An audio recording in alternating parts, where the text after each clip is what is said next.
บายดีเนาะพ่อแม่พี่น้องเบิดทุกคู่ทุกคนพี่น้องเอ้ยบ่ว่าจะอยู่ใกล้อยู่ไกลเนาะอยู่ทางภายในเนาะหรือว่าทางต่างประเทศเนาะมื้อนี้ก็มาพบมาพ้อกันอีกคือเก่าเนาะพี่น้องทางช่อง YouTube แล้วก็แฟนเพจบันไล่สไตล์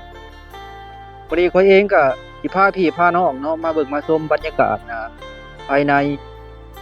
หมู่บ้านดงน้อยเนาะเมืองอุทุมพรแขวงสะหวรรณเขตซึ่งเป็นหมู่บ้านที่อยู่ในเขตชนบทเนาะแล้วก็เป็นหมู่บ้านที่มีทิวทัศน์ธรรมชาติเนาะสวยสดงดงามพี่น้องเอ้ยอันนี้คือภาพบรรยากาศเนาะอยู่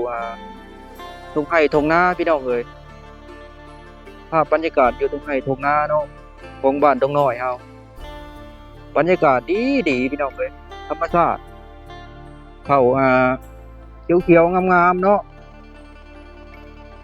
ธรรมชาติบ้านเฮาพี่น้องเอ้ย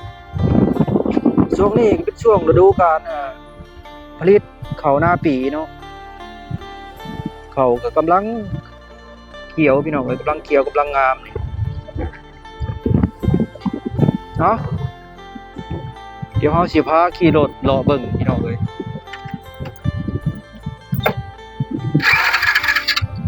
มาติดตามรับชมไปด้วยกันเลยพี่น้องบาดนี้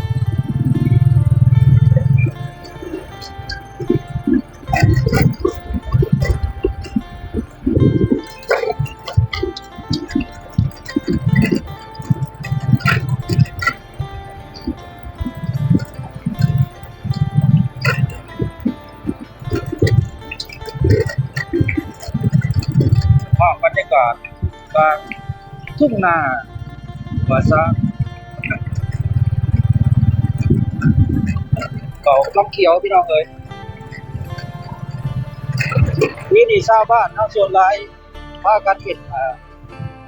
หน้าหยอดหน้าบ้านพี่น้องเอ้ย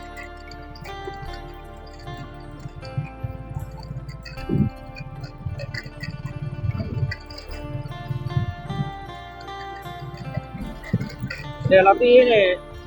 ชาวบ้านเฮานี่ส่วนหลายพากันเฮ็ดหน้าดำจังหวัดทุกปีนี้มีแต่พากันหยอดกระวาดเนาะพี่น้องเอ้ยปูชีดำบ่มีแล้วพี่น้องเอ้ยตอนปีนี้มีตั้งแต่บดหมักแบบสบายอยู่ซั่นจ้ะง่ายๆหมักสบายพี่น้องเอ้ยบ่ได้หมักคนสบายกินน้าสบาย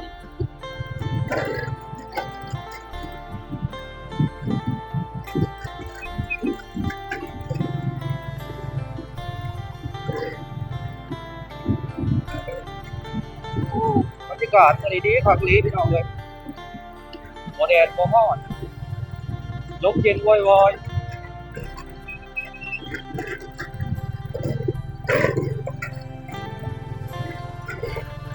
กับร้านพี่น้องเอ้ยคือผัดธรรมชาติบ้านเรา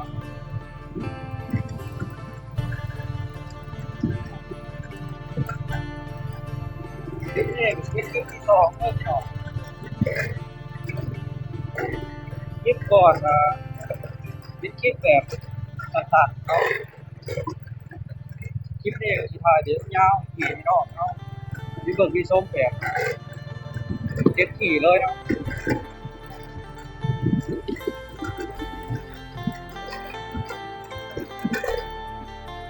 บรรยากาศท้องฟ้าสวยเกินเก่าเลย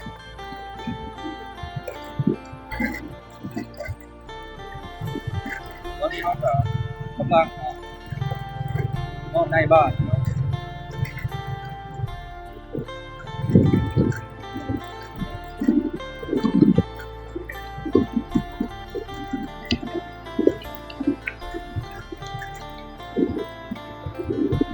บรรยากาศภายในบ้านก็ช่วงนี้เลยเงียบแน่ได้เก่าเลย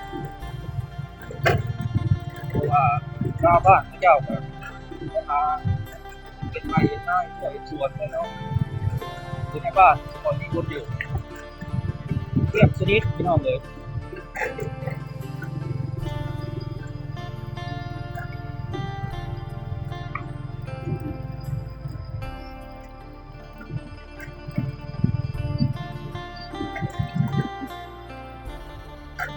ากาศที่นี่หาเบิ่งอยู่ไซส์บ่ได้แล้วพี่น้องที่นอกจากอยู่บ้านเนาะ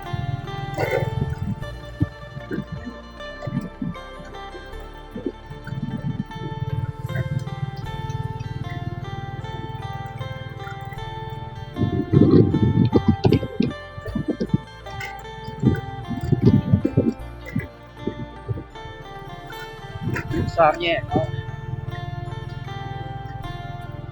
แยกนี่ไว้ทางโรงเรียนพี่น้องเอ้ยแยกนี่ของหัวค่ำเนาะ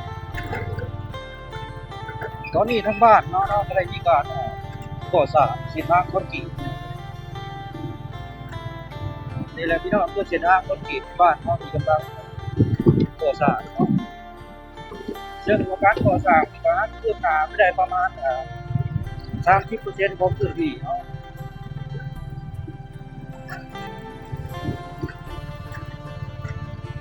มีเพื่อเส้นทางคอนกรีตกำลังก่อสร้างพี่น้องเอ้ยไปดูจังหวัดบ้านเนาะน้ำเอง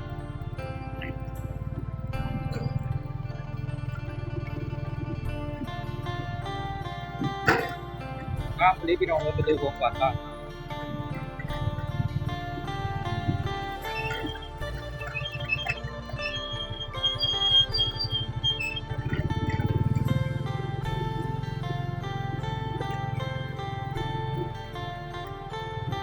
น้าเบิ่งน้าส้มได้ยากเลยพี่น้องเอ้ยบรรยากาศแบบนี้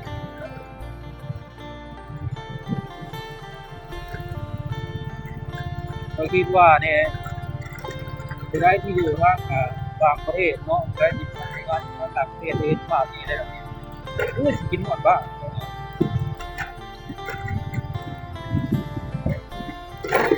บ้านเขาเนี่ยยังเป็นวิถีชีวิตแบบดั้งเดิมไปได้พี่น้องเอ้ย